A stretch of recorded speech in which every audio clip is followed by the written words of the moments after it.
Hey, welcome to the Weekly Ticket Webcast. I'm Peter Cooper. I write about music for the Tennessean, and we're here in the Tennessean newsroom right now. People are back there on deadline, and I'm here to talk about a little bit about music and also to josh around with Kathy Aycock, who is here, our, she says, not-so-special guest, and she is our Crave columnist. She is known as the shopping diva. Ladies and gentlemen, Kathy Aycock. Hi, Peter. How are you today? I'm good. How's I'm shopping? very good. This is a slow time for shopping, actually. We're right in between winter and spring, but Great. yeah. So it's a good time to get in the store, maybe find a parking space, something like that. Yeah. And I'm going to get all my spring outfits, maybe even this weekend. Okay. So that'll be great. I'm also going to go by the Country Music Hall of Fame and Museum. I've got a story that runs in tomorrow's newspaper, Friday's paper, about some changes going on at the Country Music Hall of Fame and Museum. I was hoping they were going to induct me or something, and that's not the change that's occurring. But they have shifted a lot of their artifacts in and out of display. It's important at a place like that not only do they get the tourists coming in who maybe haven't been to the place before, but also that those of us who live in the area find something new every time that we go in there. And so that's what they've been working towards. There's the kind of static, permanent part of the museum, which is the Hall of Fame Rotunda, where they have the plaques of the people who've been inducted into the Country Music Hall of Fame. But then there's the exhibit spaces, and those change out a lot. And they have, even in this new year, there have been some changes there. Some neat things on display. There's a new case about the 1980s in country music. There's some artifacts there. You can see Steve Warner's suit or Lori Morgan's dress, and it's pretty easy to tell the difference there. Are you skewing all these things to clothing for my benefit? I am. Yeah, as thank a matter you. Of fact. That's and also very nice. because I have a deep and abiding love for anything clothing related or retail related. Thank you. It's a passion of mine. I think they've got some guitars in there too that haven't been seen before, and they've got some things that used to be on display and then got shoved back into a closet. So I don't think they use closets. They have really nice places to store things that aren't on display. But I noticed Steve Earle's guitar from the Guitar Town album was out, and Keith Whitley's Harley Davidson motorcycle is out there. And I am a motorcycle rider, and yet was not actually allowed to ride that motorcycle. I was a little disappointed in that. You mean they wouldn't let you hop on? They would not let me hop on. I was like, And they wouldn't let me try on Dolly Parton's dress. Wow. And clearly I could not fill that dress out, but it would have been worth a shot. Wow.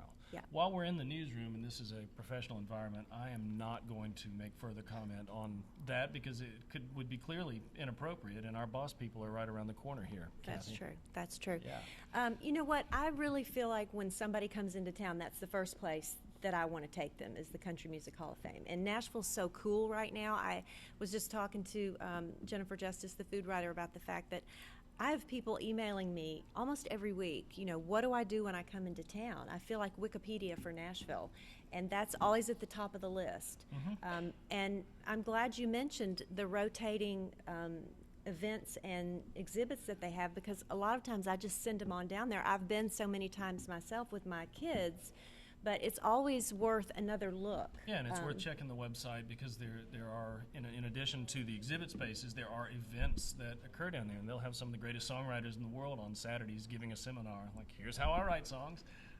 There's lots of good stuff in that building. That's a good place to send people when they come to town. I got a few places like that. Really, like what? Tell me, if somebody Wikipedias you, what do you say? If somebody's asking me what to do on a given weekend, and like if it were this weekend in Nashville, I'd tell them to go to the Stone Fox to the Towns Van Zandt tribute tomorrow night and go see Webb Wilder at 3rd and Lindsley on Saturday evening, things like that. But on just a general random weekend, I tell people to go check out the Don Kelly Band at Robert's Western World. They play from about 6:30 to 10, like Thursdays, Fridays, Saturdays, Sundays. It gives you the lower Broadway experience, but without necessarily the frat party part of that, and they've always got one of the best guitar players in the world in this band. There's Red Volkart, who went on to play with Merle Haggard. Brent Mason, one of the top session guys, was a guitar player in the Don Kelly band. Johnny Highland. The list goes on. Kenny Vaughn. Some of the finest players in the world have been down there playing for tips, and Don always keeps the best guitar player in town. You can just walk in there. So I always tell people to go there and tell them to hang around Brown's Diner a little bit. You know, you can find some interesting people there. You get a burger and see the stars. And I send them over to East Nashville so they can see some ironic mustaches and also some good local music at and places Skinny like Jeans. the Family Wash. Yeah, Skinny Jeans. And go to the 5 Spot, go to the Family Wash. So those are some of the places that I immediately send folks. I'm so happy when folks visit, because it's whatever they think this town is going to be, it's a lot more than that. You're right. And when people come here, they always expect everybody to be wearing cowboy boots and, you know, rhinestone shirts. Of course, you do wear cowboy boots. I do not. But Nashville is so much more than that, and yet that is, you know, sort of iconic Nashville. So I want people to come and see country music and, you know, take the tour of the Opry and go to Hatch. I mean, I love, you know, telling people all the different shopping venues that are really, really Nashville-centric, like Katie K's Western Wear. I mean, if you want to go boot shopping or, and you know what, the Country Music Hall of Fame actually has a great gift shop too. So Ernest Tubb Record Shops Ernest as well, Tubb Records for country music. Absolutely. I mean, you don't have to get the bobblehead souvenir. There's some really cool things that if you're doing a staycation for spring break, come downtown and check out some of these things. I did this every year with my kids. They're a little bit older now, but I would always take them to one Nashville-centric place, and we did the Country Music Hall of Fame like 3 different times. And, you know, it's so much fun to play tourist in your own hometown. What do people do for staycations when they live in, like, Poughkeepsie? I don't really know. Maybe they go to Walmart and people shop. Okay. I mean, people watch, you know. Because you can see some interesting things at Walmart. All right. Especially those 24-hour Walmarts. If you get there like at 2 in the morning, and if they have a Crystal, you hit Crystal like at 3, you're going to have some interesting... What kind of person are you? I'm just not speaking from experience, but Night Court, remember Night Court? All those 2 to 4 a.m. staycation activities. Not speaking from experience, though. Okay. All right. So hypothetical staycation in Poughkeepsie, you're going Walmart. Walmarting and 2 a.m. Crystal. Yeah. That'd be my thing. Okay. That sounds great. Well, tell me what else you've been working on, Peter. Well, I've been working on. I just finished with a piece that ran last Sunday in the newspaper that sadly was commemorating the 50th anniversary of the plane wreck. Oh, so powerful. That was a great piece. Well, thank you. That crash killed Cowboy Copas and Patsy Cline and Randy Hughes and Hawkshaw Hawkins. And so I tried to write a piece that kind of dealt with each of those folks, as well as Jack Anglin, who was a member of the duo Johnny and Jack, and he was killed the next week, actually on the day of Patsy Cline's memorial service. So it was this unprecedented week of loss and sadness in Nashville. And Tuesday was the anniversary of the crash. Sunday was the anniversary of the last show that they ever played, which was in Kansas City, Kansas, not Missouri, and a package show there. So I just wrote a piece that dealt with all that, and that was a big thing that I've been working on. And then I'm working on a piece for our civil rights series here at the Tennessean. That's taken up a good bit of time. And then I've got a column run Sunday about the 10th anniversary of when we threw the Dixie Chicks out of country music. And that's a look back at another fairly unprecedented event. It's the first time somebody had just been, given the old heave-ho for a statement that sounds vaguely innocuous if you compare it to some of the language and the clamor of today. So been working on all those things. Well, you did a video on your Patsy Cline piece that I thought was great. Can we take a look at that? So evidently, but it's still you do a lot of thinking during this time. You think, well, what would I have changed? I would have changed nothing. I might have changed him going on the airplane ride.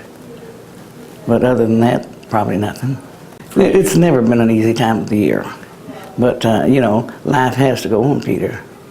And I found a good man, been married 44 years. So evidently, But it's still, you do a lot of thinking during this time. You think, well, what would I have changed? I would have changed nothing. I might have changed him going on the airplane ride. But other than that, probably nothing. It's never been an easy time. That was Country Music Hall of Famer Jean Shepherd, and she was married to Hawkshaw Hawkins, who died in that tragic wreck 50 years ago, and was 8 months pregnant with what would have been their second child together. And Hawkshaw, before he left the house for that trip, he walked over to the crib where the first boy was and said, I want another just like that. And then all that happened. That was a rough time for travel, and they all got kind of get-home-itis, Bill Anderson calls it, ready to get home, and took an ill-advised plane trip. Jean Shepherd, one of our treasures around here, a grand lady of the Grand Ole Opry, and she still sings just like she always did. It's pretty wild to see someone who just their voice doesn't seem to be subject to the same time elements that everybody else's does. And didn't she say her husband said, "I want one just like this," and then she had another boy, and That's right. How powerful that was for her, that she felt like she did have another one, and even though he wasn't there, that's just a great video. Yeah. It really was. Just Steve a super Harmon video. put that video together for us. I talked with Gene, but Steve was the guy who put all that together. In doing that piece, it really made me think, and I hope was able to convey in writing it, that tragedy doesn't need a resume, and it doesn't have to be so and so who had 3 country hits in such and such a year has died. These are people. Hawkshaw Hawkins was this fun-loving guy. He had this Wild West show basically on the road, and he was just a delight to be around. Randy Hughes, who piloted that plane and was Patsy's manager and managed other country stars, was a person of great ambition and intelligence, and was just a go-getter. Cowboy Copas, so many people say he's just one of the kindest, gentlest stars in country music that's been, and a great guitar player, but also somebody who really there was no separation between him on the stage and him off stage. Patsy Cline, in addition to that angelic voice, was a somewhat devilish personality in a good way, and lots of people have stories about Patsy drinking down at Tootsie's and how she could tell a joke to put the boys under the table. A little salty. Yeah, I a lot just salty, it's, like salt. It's interesting that it still resonates with people. I mean, that story was wildly popular, and clearly I was not old enough to remember Patsy Cline. But I do remember my mom singing to her albums, and everybody, you say Patsy Cline, it's one of those songs that if you're, not that I ever have been drunken at a karaoke bar. Or at a Poughkeepsie Walmart at Right. 2 in the morning, or at a Crystal. Right, but if you were, I'm saying, when people always want to sing "Crazy" by Patsy Cline, and just that whole horrific event, people are still so fascinated by that. Yeah. People do want to sing "Crazy" by Patsy Cline, and very few of them are able to pull it off to the true. extent that Patsy was. This is true, and that's why iPhones can be hazardous to your health. That's right. All They that certainly video can. roaming around. Gosh. Well, all right. You got any big sales coming up? I don't have any big sales, Peter, but I am going to go to the Country Music Hall of Fame now. You've piqued my interest. Good. There's I'm neat go stuff. down there. Neat stuff. And down maybe there. this time they'll let me try on, I don't know, maybe Marty Stewart, although I think I'm probably too big for him, too little for.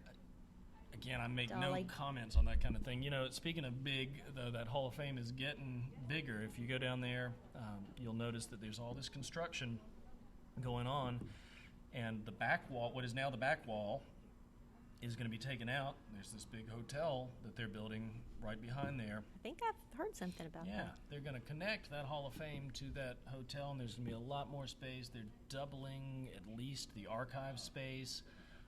There's going to be the Taylor Swift Education Center, which is not a center devoted merely to learning about Taylor Swift. It's actually, she gave them a lot of money, and they were able to start this education center there, trying to expand music education further here in Nashville, and we need it. They need it everywhere. There's lots of big, good things going on at the Hall of Fame, and I believe spring of 2014 is the anticipated date where all that stuff will be done, and we will be able to see all the more new stuff. Good. Well, go to the Country Music Hall of Fame this weekend before all of the spring breakers and vacationers get there. Go and enjoy it. It's pretty wild once the spring breakers start showing up at the Country Music Hall of Fame and they Museum. could. It's just a little crazy, Yeah. They're leaning off the balconies and gets a little nuts in there. Okay, Peter, so now who's telling stories on themselves? I don't know. Yeah. Well, back to Poughkeepsie. Folks, thank you for checking us out here on this. This is the first time I've done this. I'm standing in for Dave Paulson, who normally does it. I wasn't going to do it. They said stand in, and then I said, I don't want to expend that kind of effort.